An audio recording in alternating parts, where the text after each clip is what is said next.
Well. This is a very interesting turn of events. We're going to talk about the X-Men. We're going to talk about legendary X-Men writer Chris Claremont setting the record straight on what the no pun intended, on what the X-Men are versus what they've been made into lately. And it's very interesting that he is allowed to be let off of his leash like this. This article is coming from Popverse. Marvel's X-Men and all mutants shouldn't be pigeonholed as minorities by us or them, says veteran writer Chris Claremont. Now, he has a new Wolverine and Kitty Pryde book coming out that I might actually buy. This might be the first X-Men book I buy in like 10 years, but I might pick this up because I'm like, God, what year is it? We've got a cover by Alan Davis. It's written by Chris Claremont. Comes out in April, and this looks like it came out of 1987, 1988, and I am on board with it 100%. So we're going to talk about that because he's out there saying this while we've got X-Men Monday series author Eve Ewing. Is that any relation to another Ewing? I don't know. I don't ask questions anymore, but saying that Kitty Pryde has always known that she was gay. Same with Bobby Drake. He's always known that he was gay, apparently, even though he's had, many female companions in the comics. They all know they're gay. All the X-Men know they're gay, and Bishop is very femme for some reason now. What the hell is going on? But we're gonna talk about the juxtaposition here. Before you get into it any further, please subscribe for more pop culture news, views, and rants. Guys, no woohoos. Geeky's not in this video. She's not feeling well. She's very sick. She's got the flu. It's going around. Everybody's getting it. And you have my deepest sympathies if you have it. In fact, if I disappear for a day or two, I might get hit with it too. It's going through the house right now. So far, I've been holding the line, but I don't know. I don't know what's going to happen. Also want to point you in the direction of the Shadowbinders enamel pin set that we have up on Kickstarter. We're moving all of our crowdfunding to Kickstarter. We're going to do everything under the Nidaria Entertainment imprint, which is also going to be comics and games, tabletop games, and comic books and graphic novels, and assorted ancillary merchandise. So check it out. Please, on Kickstarter. We have a link in the description. So let's talk about this because the X-Men, for some reason, in the last couple of years, specifically, have become a stand-in for LGBTQ folks and minorities. And while that's true, to an extent, I mean, I've been reading the X-Men since the 80s, right? And it is true to an extent that they were stand-ins, that there was a lot of allegory for the civil rights, movement, et cetera, et cetera. It was at its heart an action adventure comic that did deal with some, pretty weighty issues, I guess, for the day. But the X-Men were for everybody. The X-Men were for anybody who felt like an outcast or a misfit or felt misunderstood. Whoever felt that was, kind of us against the world, or whoever felt like they had to help people to be a good person, even if the world hated them and people hated you. You try to do the right thing and people still hate you. And the X-Men now are like, from what I'm seeing, and I haven't picked up an X-Men book in like 10 years. I've thumbed through a couple here and there. I've read synopsis, whatever. But from what I'm seeing, they are basically a bunch of gay terrorists. That's basically what I'm seeing. Like, we've turned the X-Men into like every X-Men character, every other character now is LGBTQ, even the ones that have never shown any interest in playing for the other team. And some of them are just outright terrorists, and they're horrible people. They're awful people. It was always defending ourselves against the rest of the world, fighting for a right to survive and coexist with normal people, with humans. And when everybody's Magneto, nobody is, right? And that's kind of the direction that the book seems to have taken. And I have zero interest in it. But the promise of Chris Claremont coming back and his attitude toward the X-Men, because he gets the X-Men better than anybody, I think. I mean, he basically gave us the modern X-Men. It's promising. And I might go back. I might come back. I might check it out. I'm very curious where he's going to go with it. It also shows how desperate Marvel Comics is, right? They tried doing that big X-Men reboot and nobody cared.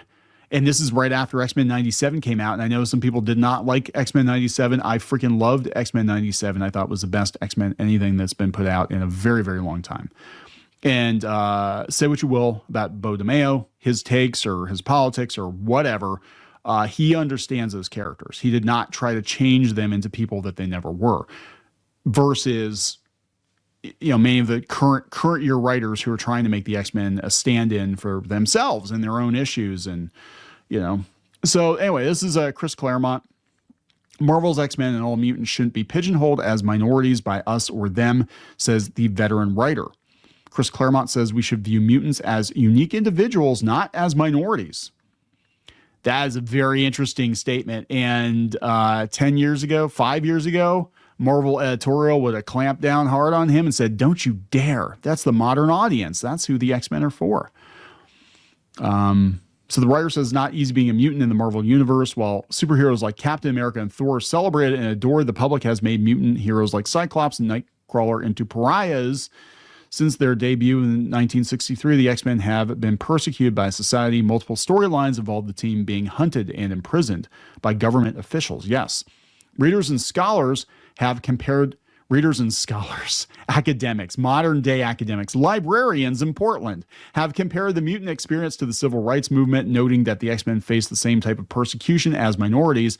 However, longtime X-Men writer Chris Claremont says that it's more nuanced than that. Oh my God. In fact, he doesn't agree with the X-Men being labeled as minorities. During a panel at CCXP 2024, the legendary X-Men writer spoke about the relationships mutants have with society. The challenge is to see themselves at the school as minorities. That's Charlie's job. That's Magneto's job. From my perception, what they are is a half dozen, maybe a dozen kids, young people living together, but looking on themselves as ordinary people. Yeah. To them, they're normal, and they get to go to school and they get to be normal, even though they don't look normal, they don't act normal, they don't have normal abilities or whatever. But when they're with their peers, they're normal. And that is a universal thing. That's not relegated just to being a minority. That's not relegated just to being, LGBTQ or whatever. Anybody can feel like an outcast. And then when you're with, like-minded people or other outcasts, you often find yourself. For me, when I was a kid, I was geeky. I was a nerd. And, I'd find my tribe and we would, play D&D and play video games, stuff like that. I might have been an outcast, with other kids in school. But when I was with my friends, I no longer was. Right. But I wasn't a minority. I didn't quite fit in with the other kids.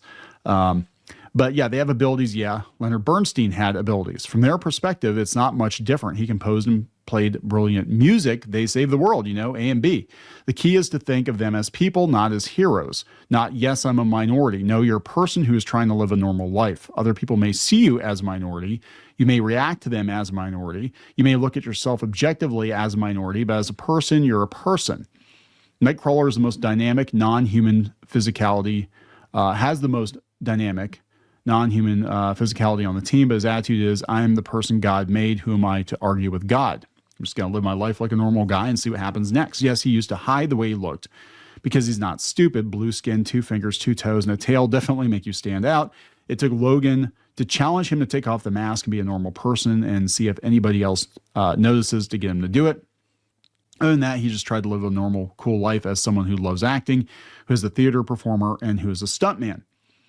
That's the way you should look at these characters. Not as characters, not as objective concepts, but as ordinary, normal, really cool people. The rest of it falls into place. But you can look around the room at the people around this table and say, oh, look, that's an X person. How do you know? Well, it sort of looks like Colossus. How do you know? Well, doesn't he? Maybe Peter Rasputin, but who knows? You just see him as a person, not as Colossus. Claremont raises some interesting points, and if anybody could speak with authority about mutants in the Marvel Universe, it's him. However, it's a nuanced issue, and there's a lot to unpack. Do you feel that mutants are minorities? Sound off in the comments section. Do we have any comments? Two whole comments. Appreciate Maxi Hips Figs. Appreciate and love the work of Claremont, but while he sees this as nuanced, I still see them as a minority. They're being treated as non-citizens who need to be controlled. Yeah, they've actually turned into terrorists, though, haven't they? Haven't they become the bad guys? Make money online from extra cash. Okay, well, that one doesn't count. So one comment. Meanwhile, as he's saying that, we've got this She always knew. X-Men creator addresses Kitty Pryde's LGBTQ plus identity after years of speculation. How many years of speculation? Because I don't remember anything about Kitty Pryde that screamed gay when I was reading X-Men, but that was a long time ago. Marvel writer Eva L. Ewing finally confirms Kitty Pryde's status as a member of the LGBTQ plus community. Of course, because every other X-Men is gay or gay adjacent. Throughout her X-Men comics, Kitty Pryde has had clear moments that have suggested her queer identity. Has she? I mean, this has got to be pretty recent because, again, I remember reading X-Men. I don't remember anything about Kitty screaming gay to me. This is one of the first instances where it's been openly confirmed and illustrated by Marvel, marking a promising development in Kitty's personal growth. As Kitty distances herself from the X-Men and hero work, she's beginning to connect with other parts of herself, particularly her vagina and breasts. No, I don't know. In Eva Ewing's AIPT interview, one fan gave their positive reaction to Kitty's budding romance with the new character Nina and asked, "When do you think Kitty realized she was queer?"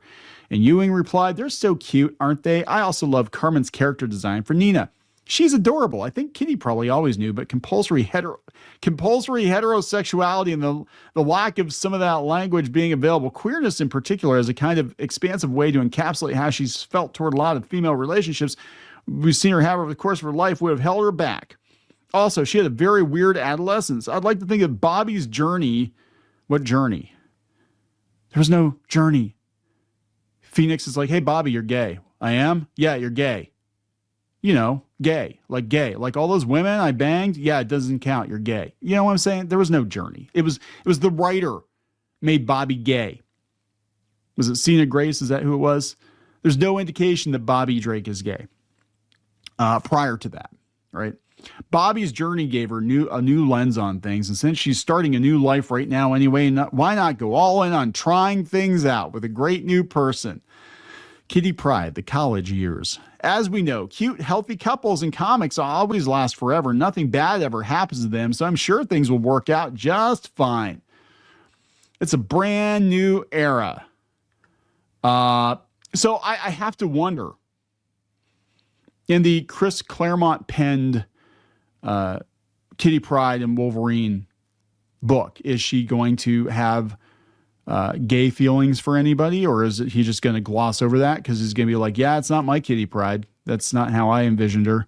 We're just going to step right over that." I've noticed that they've been doing that with some of these characters that have been supposedly outed lately. Like, "Yeah, Tim Drake. Okay, yeah, bye, whatever. We're not going to mention it. We're not going to mention it in this book. We're just going to kind of memory hole that." I don't know how you would change it back, if you could change it back, or if it just gets to a point where it's just like, whatever, we just kind of ignore it. Just like some of the dumber stuff in the, 50s, 60s comics that just like it happened once. We just don't talk about it. We just kind of step over it. I don't know. But it's very interesting to see the juxtaposition of Chris Claremont saying they're just people who go on adventures and they go do things and they save the world even though the world hates them, with, "Oh my God, guys, isn't her costume so cute? Aren't they such a cute couple? She's always known. I can't wait to make her even more gay because Bobby's gay." I'm going to say that Chris Claremont probably knows more about Kitty Pryde than Eva Ewing. Just a guess. Anyway, I am going to check out the Chris Claremont book. The thing that sucks about that is you give Marvel money and they turn around and write more of this stuff, but whatever. Check out our enamel pin set, please, on Kickstarter. We'll talk later.